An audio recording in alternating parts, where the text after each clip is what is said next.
ఇప్పుడు రిలీజ్కి ఇంకో సినిమా రిలీజ్ ఇప్పుడు మొన్న అనౌన్స్ చేశారు. సూపర్ గుడ్ ఫిల్మ్స్కి తల అని ఒక సినిమా అమరాశేఖర్ గారి డైరెక్షన్లో. అది కూడా అది I'm thinking long awaited, because అది కూడా హీరోయిన్ అన్నది కాదు, ఏమీ కాదు. బట్ మీరు ఎస్తర్ అని ఆలోచించిన ఒక మొత్తం ఇమేజ్ని నేనే అమరాశేఖర్ చెప్పేటప్పుడు ఏమంటున్నారండి మీరు, సూపర్ ఉంటుందండి ఆ క్యారెక్టర్ అన్నారు. అవునా అని నాకే డౌట్ వచ్చింది. కానీ చేస్తూ ఎంత ఎంజాయ్ చేశానంటే, అండ్ సినిమా డబ్బింగ్ చేసేటప్పుడు కానీ ఇప్పుడు అప్పుడప్పుడు నాకు కాల్ చేస్తారు గారు ఈ సినిమా బయటకు వస్తే అంటుంటారు. So I'm also looking forward. ఆ సినిమా మళ్ళీ మంచి బ్యానర్, మంచి టీంతో మంచి క్యారెక్టర్ చేశాను. తలా సినిమా కోసం వెయిటింగ్. అది రెడీ టు రిలీజ్.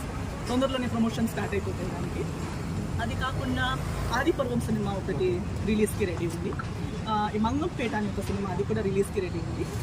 షూటింగ్ అయితే ఇది జరుగుతుంది. లేతాకులని ఒక సినిమా షూటింగ్ జరుగుతుంది. రీసెంట్లీ ఓపెనింగ్ చేసాము. అది ఇంకా 1 షెడ్యూల్ అయిపోయింది, 2nd షెడ్యూల్ ఇంకా స్టార్ట్